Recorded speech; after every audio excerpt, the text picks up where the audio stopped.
আমাকে সেদিন একজন পরিচিত ব্যক্তি প্রশ্ন করেছিলেন যে, "দোকানের কেকের দাম তোমার কেকের দামের থেকে কম, তাহলে হচ্ছে আমি দোকান থেকেই কেক নেব, তোমার কেক কেন নেব? তুমি যদি দাম না কমাও।"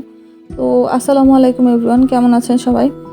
এই জিনিসটা হচ্ছে আমি বেশি ফেস করেছি। আমার কেকের প্রাইস রিসেন্ট হচ্ছে বেশ কয়েক মাস আগে বাড়ানোর পরে হচ্ছে জিনিসটা এরকম হয়েছে যে, অনেকেরই আউট অফ বাজেট হয়ে গেছে। অনেকেই হচ্ছে আরও রিজনেবল প্রাইসে যেখানে পাচ্ছে সেখান থেকে নিচ্ছে।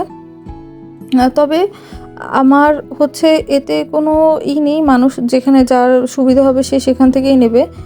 কিন্তু দোকানের সাথে হোমমেড কেক কম্পেয়ার করাটা আমার কাছে একটু বিরক্তিকর লাগে বা বাজে লাগে জিনিসটা। কারণ হচ্ছে দোকানের সাথে হোমমেড কেক আমার বা হচ্ছে অন্য কারো সাথেই তুলনা করা উচিত না। কারণ আমরা হচ্ছে আপনার যে একটা কেক, আপনার কেকটাই বানাই।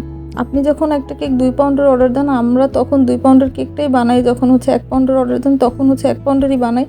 আপনি বিভিন্ন শেপের অর্ডার দেন, আমরা বিভিন্ন শেপের বিভিন্ন রকমভাবে বানাই দিই। কিন্তু হচ্ছে দোকানে কিন্তু এরকম পাবেন না। দোকানে হচ্ছে ওদের মতো করে ওদের ধরনের বানানো থাকে। 1 দিন আগে থাকে, 2 দিন আগে থাকে, 4-5 দিনও আগে থাকে।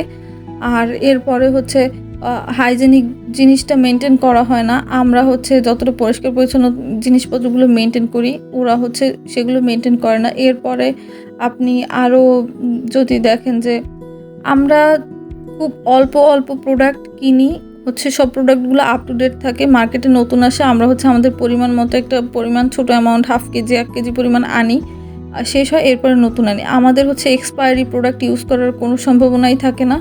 আর দোকানে যেহেতু অনেক জিনিসপত্র আনে, তো প্রোডাক্টগুলো কেমন থাকে আমি জানি না। তো হচ্ছে অনেক বিষয়ের উপরে হচ্ছে জিনিসপত্রের দাম ডিপেন্ড করে। তো আপনি কোথা থেকে খাবেন, কেমন জিনিস খাবেন, ভালো খাবেন না খারাপ খাবেন, ভালো কোয়ালিটি প্রেফার করবেন না বাজে কোয়ালিটি প্রেফার করবেন, আপনার উপর। তবে হচ্ছে কম্প্যারিজনগুলো হচ্ছে একটু বুঝে শুনে করা উচিত। যাই হোক, এই কেকটা হচ্ছে আমি একটা খুলনার একটা পেজের ছিল, আমার ভালো লেগেছিল। পরে আপু যে নিবেন উনিও হচ্ছে রেফারেন্স দিয়েছিল, পরে করা হয়েছিল। আল্লাহ হাফেজ।